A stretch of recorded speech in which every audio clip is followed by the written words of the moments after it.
Fala, meu povo! Chegamos à nossa aulinha número 10 e começaremos falando de literatura portuguesa, tá bom? Na última aula eu falei sobre historiografia literária e aí eu fiz uma linha do tempo. E nessa linha do tempo eu falei sobre o que era a literatura em Portugal e como seria desenvolvida aqui no Brasil. E como é necessário a gente conhecer as épocas portuguesas para entender como elas influenciaram as épocas brasileiras, eu começarei falando de trovadorismo, humanismo e classicismo. A aula 10 é sobre o trovadorismo. E tem muitas coisas da literatura brasileira que foram motivadas pelo trovadorismo. Por isso que é super importante essa aulinha de hoje, beleza? Então vamos nessa. O que é o trovadorismo? O trovadorismo é a primeira época da literatura em Portugal, pessoal. Ela é muito antiga. Ela é do século XII, é da época medieval. E vocês sabem que durante a Idade Média, pessoal, não se desenvolveu muita ciência, né? A Igreja Católica dominava a sociedade e não permitia muito que a ciência se desenvolvesse. Isso fez com que a sociedade fosse formada por muitas pessoas leigas. E pessoas leigas não têm como saber ler, não têm muito conhecimento, entenderam? Por isso que isso é uma literatura muito precária. Inclusive, o nome trovadorismo, pessoal, vem porque não tínhamos poesia ainda, nós tínhamos cantigas. Então, não eram poetas, eram, na verdade, trovadores, que cantavam os poemas. E aí você diz, professor, por que era necessário cantar os poemas? Porque era uma época tão precária, pessoal, da evolução da sociedade europeia, que as pessoas não sabiam ler. Então, não havia como difundir de maneira escrita, tinha que falar. Então, cantando era uma maneira mais fácil de difundir a poesia da época, tá certo? Isso é século XII. O poeta era, na verdade, um trovador que é um escritor de composições para serem cantadas. Então, eles cantavam com flauta doce, com alaúde, tamborzinho, certo? A gente vê muito isso em filmes e séries medievais, né? Essas pessoas que divertiam a nobreza, e é uma época da Idade Média, portanto, a Igreja Católica lembra, dominando tudo, por isso mesmo a religião vai estar presente, tá bom? Quais são as características dessas cantigas, pessoal? Essas cantigas, elas têm como principais características: não é somente poesia, tá bom? É poesia atrelada à música, ela não se difundia de maneira exclusivamente poética, tinha que ser cantada. Então, a poesia aí, nesse primeiro momento, está atrelada à música. Como é uma época medieval em que a Igreja Católica domina, predomina a religiosidade, você sabe que princípios religiosos são emocionais, não é isso? Nessa época, pessoal, nós nem tínhamos o português como nós conhecemos hoje. É uma época tão antiga que o que ocorria era o galego-português ou português arcaico, que era uma mistura de espanhol com português, porque era da região ali, da Península Ibérica, misturando o que é Portugal hoje com a Galícia, que é a parte da Espanha que está acima de Portugal. Então, havia uma mistura de idiomas, e aí você vai perceber que é bem estranho ler essas cantigas. Mas aí um ponto positivo, só o trovadorismo tem esse galego português. Então, diante disso, pessoal, outra época literária, você não encontra essa linguagem. Então, resolvido. Quando você encontrar um português estranhão, que parece misturado com espanhol, você já sabe que aquilo é uma cantiga medieval, beleza? Muito simples, eram os textos, porque eram textos feitos para um público muito leigo, carregados de musicalidade, porque se eles deviam ser cantados, eles tinham que ter recursos sonoros. Então, as sonoridades são muito evidentes. O uso da rima, o uso do refrão, que é o refrão, aquele verso final a cada estrofe que se repete. Eles usam muito paralelismo. Então, os recursos sonoros são evidentes. Por quê? Porque eles eram feitos para serem cantados. E uma coisa importante, pessoal, nessa época, eles utilizavam o que chamamos de medida velha. Naquela aula que eu falei sobre escansão, contagem das sílabas poéticas, que eu vou até tentar colocar aqui para vocês, eu falei o que era redondilha menor, o que era redondilha maior, que é o verso de 5 e o verso de 7 sílabas poéticas. Esse tipo de verso foi muito produzido na Idade Média, por isso chamamos de medida velha. E essas cantigas eram compostas por esses versos curtos, porque quanto mais curtos os versos, mais sonoros eles ficam. Beleza? O que é que nós devemos saber? Pessoal, essas cantigas produzidas ao longo do período trovadoresco, que vai do século XII até o século XV, elas foram colecionadas em grandes livros chamados cancioneiros. Esses cancioneiros eram como se fossem livros em brancos que ficavam em determinado endereço na cidade, e cada trovador que passasse ali na região ele poderia ir lá e registrar. Ou seja, era uma maneira de guardar esses textos para a posteridade. Porque não havia necessidade. Naquela época não tinha nem imprensa, pessoal. Os livros eram escritos à mão. Então não havia necessidade de multiplicar os livros. Bastava um só para registrar, guardar para a posteridade. Então hoje nós temos acesso a provavelmente aí por volta de 2.000 cantigas durante todo esse período medieval, que é uma produção muito pequena para tantos séculos, não é isso? E aí, então, nós temos acesso a essas 2.000 cantigas porque foram colecionadas nesses cancioneiros. São 3 livros, pessoal, produzidos em 3 séculos. Diga aí, é muito pouco, tá ligado? Tem o Cancioneiro da Ajuda, o Cancioneiro da Vaticana e o Cancioneiro da Biblioteca Real ou Biblioteca Nacional, tá bom? Esses são os 3 livros que guardam as cantigas que foram produzidas na era medieval em Portugal, período pelo qual chamamos de trovadorismo. Muitas pessoas perguntam, professor, nessa época só teve cantiga? Não. Nessa época também teve produção em prosa, só que de menor escala, certo? Essa prosa nós chamamos novelas de cavalaria, que eram, na verdade, histórias contadas oralmente durante as guerras para as cavalarias, certo? Era uma forma de motivar aquelas pessoas que estavam em guerra, porque geralmente eram histórias de reis, certo? Muito corajosos, que davam sua vida por seu povo, por seu reino, por suas terras, geralmente eram muito católicos, então desconfia-se até que essas histórias foram criadas dentro da Igreja Católica e eram motivadoras de princípios ideológicos que favoreciam a Igreja Católica e a nobreza que dominava esse período. Lembre-se que estamos falando de época medieval, época do feudalismo, então nobreza e igreja extremamente privilegiados, tá certo? Então, ó, quais as qualidades dessas novelas de cavalaria? Nós não temos autoria reconhecida, certo? São histórias faladas de pai para filho, certo? Ou seja,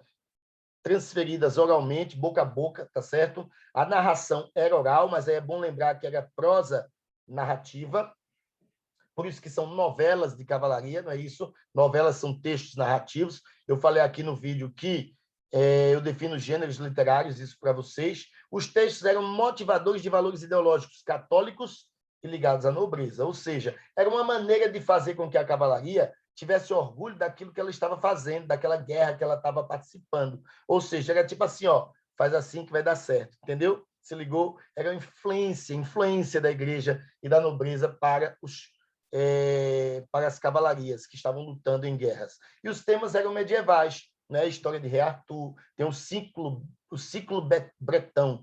Eita, quase não saía, não foi? Ciclo bretão. Eu tenho uma língua presa, fica difícil de falar essas coisas. Ó, ciclo bretão seria o ciclo de histórias, certo, do Rei Arthur. Tem o ciclo carolíngio, que seria o ciclo de histórias de Carlos Magno. E essas histórias eram contadas de grandes conquistadores, de pessoas muito corajosas, fiéis à Igreja Católica. Isso terminava motivando as cavalarias, tá certo? Só que o que há de mais importante mesmo nessa era trovadoresca, pessoal, são as cantigas. E as cantigas elas vão ser divididas em 2 tipos. Tem as cantigas líricas, que são aquelas que tratam de temas amorosos, e tem as cantigas satíricas, que são aquelas que fazem crítica social com caráter humorístico, tá certo? Essas são as 2 modalidades de cantigas. Só que as cantigas, pessoal, elas são divididas em líricas e satíricas, mas dentro das líricas temos 2 tipos, e dentro das satíricas temos mais 2 tipos. As líricas são divididas em cantigas de amor e cantiga de amigo, e as satíricas são divididas em cantigas de escárnio e cantiga de maldizer. Calma, calma, calma, que eu vou falar de cada uma delas para vocês. Ó, vamos lá. Líricas. A primeira, cantiga de amor. Uma qualidade da cantiga de amor. A cantiga de amor, pessoal, ela tem um eu lírico, ou seja, a voz que fala dentro da cantiga é masculino, certo? Então, o que é que isso quer dizer? Um eu lírico masculino. Quer dizer que é um homem que está falando de amor para uma mulher, ou seja, um homem apaixonado por uma mulher. O professor, ele quer essa mulher, ele conquista essa mulher? Não. O pessimismo é uma marca das cantigas de amor. É sempre um homem que deseja uma mulher, mas ele não tem. E a isso damos o nome de coita amorosa. O que você entende por amor platônico, que é aquele desejo que por uma mulher que é impossível de ocorrer, aqui vai ser chamado de coita amorosa. E por que o amor não pode se concretizar nessas histórias? Porque geralmente ele deseja uma mulher que já é casada, ou deseja uma mulher que é de uma classe social superior. Vocês sabem que no período medieval, ó, não havia mudança de classe social. Né? Se você nasceu servo, vai ser servo para o resto da vida. Se nasceu nobre, vai ser nobre para o resto da vida. Então, isso impedia as relações entre as classes. Então, isso é como se fosse um reflexo da sucerania, da vassalagem, típica do período medieval. E eu vou dar um exemplo aqui para vocês. Ó, exemplo, ó, ai de mim, professor Min com N, está errado, minha gente. Isso é galego-português. Então, muitas coisinhas vocês vão achar estranhas, certo? Ai de mim, que será? Que fui tal dona querer bem. Ou seja, ó, tal dona querer bem. Ele está dizendo que foi querer bem a uma dona. Então, o eu aí é masculino, tá certo? Que não ouso dizer rem, de quanto mal me faz, me faz haver, e fazer-se-a Deus parecer, ó, Deus, citou Deus, a questão religiosa também é evidente nessas obras, viu? Sempre eles estão clamando a Deus para poder conquistar suas amadas, tá certo? Então, professor, eu não entendi muito bem essa linguagem. Velho, não é importante entender, sabia? Porque as questões não vão ser interpretação desse texto. Pelo contrário, é para que você perceba que ele é do trovadorismo, para que você perceba que tem aí uma voz masculina, para que você perceba o galego português, para que você perceba a musicalidade pelas rimas, ó, bem, rem, haver, parecer, entendeu? Então, essas rimas geram sonoridade, que são as qualidades típicas das cantigas do trovadorismo, tá bom? Então, o importante é reconhecer. A tradução, a própria questão vai trazer, tá certo? Então, não se preocupe se não entender muito bem a linguagem, que é até difícil de ler, viu? Que eu fiquei me enrolando por completo, beleza? E aí sempre vai ser assim, tá bom? Porque é uma língua que a gente não está acostumado a ler, simplesmente, ok? Nós vamos encontrar várias palavras que nós não iremos reconhecer. Outras conhecemos, porque, na verdade, é uma mistura de português com espanhol, tá bom? A outra cantiga, pessoal, é a cantiga de amigo. E por que a cantiga de amigo, a voz é feminina, o eu lírico é feminino? O termo amigo hoje, pessoal, nós falamos que amigo é aquele companheiro, aquele parceiro, né? Mas naquela época o termo amigo era amante, tá certo? Amante é no sentido da pessoa que você ama, que tem relacionamento amoroso. Então, essas cantigas eram cantigas em que a voz é feminina porque era a mulher falando para o seu amado, para o seu noivo, para o seu marido que foi guerrear e não voltou. Então, diferente da cantiga de amor, que o caso amoroso não se concretiza, neste caso o amor ocorre, só que está tendo um probleminha aí porque ele está distante. Então, por isso ela tem saudade do amado. Então, o tema aqui é saudade. Ela pede para que ele volte, certo? Então, o caso amoroso existe, ele só está distante devido ao fato de ter ido para a guerra e não voltou ainda. Então, geralmente, sempre vai ser, desculpa, uma voz feminina. Professor, mas naquela época as mulheres já produziam poemas? Não, minha gente. Eram homens que produziam utilizando a voz feminina. Estamos falando de Idade Média, né, minha gente? Igreja Católica dominando, machismo, patriarcalismo em alta. Então, diante disso, as mulheres não produziam. Então, eram homens que produziam usando uma voz feminina, ou seja, um eu feminino, ok? Como em algumas músicas do Chico Buarque, como em algumas músicas do Los Hermanos, em que a voz é feminina. Grande exemplo, ó. Ai, flores verde pino, se saberes novas de meu amigo, ai, Deus, é o é. Veja que clama a Deus, tá bom? E pergunta às flores. E por que esse ato de perguntar às flores por seu amigo? Ou seja, se perguntou por amigo, por seu amante, por seu amado, é a mulher falando para um homem, tá bom? Se é a mulher que fala, a voz é feminina, beleza? Ó, uma qualidade desse tipo de cantiga. As cantigas de amigo, geralmente a mulher fala com coisas que não respondem. Ou ela está dançando com suas amigas, ou conversando com sua mãe, ou falando com coisas que não respondem, com flores, com mar, com árvores. E por que ela faz isso, professor? Porque falar com coisas que não respondem remete à ideia de solidão. E a ideia de solidão representa essa condição de distância do amado dela, entenderam? Então, falar com coisa que não responde é típica da cantiga de amigo, tá bom? Aí, das satíricas, pessoal, eu começo com a cantiga de escárnio. E uma qualidade da cantiga de escárnio, ela faz críticas à sociedade, só que essa crítica é indireta. O professor fazia críticas à nobreza, ao clero, à Igreja Católica. Gostei de ver. Não, minha gente. Fazer críticas desse nível era pedir para ser preso, tá bom? Morrer na masmorra, na guilhotina, nos tribunais de Santa Inquisição. Lembre-se, Idade Média.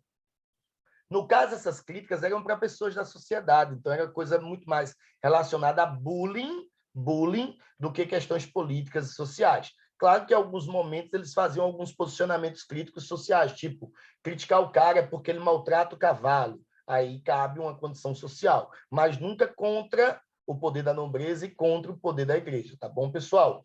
Ó, o exemplo aqui, ó, ele está criticando a dona porque a dona é velha e feia, tá vendo? Bullying total. Estamos falando de Idade Média, né, pessoal? Então, ó, ai, dona feia. Perceberam que ele não disse o nome dela, né?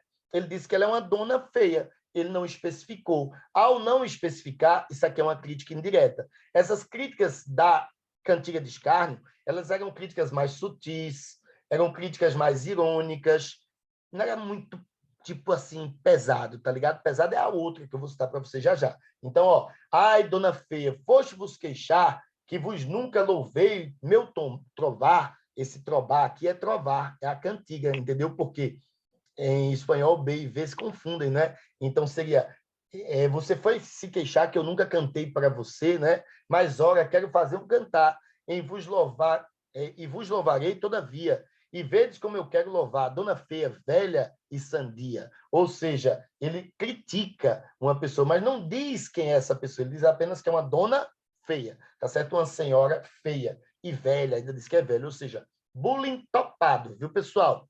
A última aqui, ó, é a cantiga de maldizer. E o nome já diz, né, minha gente? Maldizer é porque fala mal mesmo. É na cara, tá ligado? É falando na cara. E diz o nome da pessoa. Por isso essa crítica é mais direta. Tem alguns palavrões. Eu não coloquei o exemplo com palavrão, não, mas se você pesquisar, vai encontrar, tá bom? Porque é uma coisa de maldizer mesmo, tá bom? É uma coisa, tipo, para falar mal da pessoa e dizer o nome da pessoa. Então, isso aqui, ó, era mais pesado, entendeu? Era coisa grosseira. Ó, trova não fareis como Provençal, mas como Bernaldo e Bonalval. O vosso trovar não é natural, viu? Ele disse que não vai fazer uma trova igual desses caras. Ele citou os caras. Ai de vós como ele e o demo aprendestes, em trovardes mal vejo eu o sinal das loucas ideias em que empreendestes. Ou seja, ele está falando mal dessas duas figuras, Bernaval, o de Bonaval, certo? Ou seja, ele citou o nome das pessoas. Eu não coloquei um aqui que tivesse críticas muito pesadas, porque aqui é aquela crítica em que um trovador fala mal do outro, tipo os repentistas do Nordeste, não é isso que Caju e Castanha, por exemplo, é sempre um falando mal do outro. Esse tipo de cantiga de maldizer influenciou bastante, pessoal, os repentes nordestinos, inclusive toda poesia trovadoresca tem influência na literatura de cordel, nos repentes nordestinos, tá certo? Gerou muita influência. E essa daqui seria a cantiga de maldizer, que é aquela mais grosseira, mais pesada, que em alguns momentos usa até palavrão, mas a qualidade mais marcante que você deve guardar é que ela é direta. Ela vai falar o nome da pessoa pelo qual ela está criticando, tá certo? Espero que vocês tenham gostado da nossa revisão de trovadorismo. Próxima aula eu falo de humanismo. Esse material aqui, ó, eu vou deixar à disposição de vocês lá no meu perfil do Passeio Direto e o link está aqui abaixo. Valeu, pessoal. Foi muito bom estar com vocês. Até uma próxima aula. E a próxima, você já sabe, é Humanismo em Portugal. Valeu, até mais. Tchau, tchau.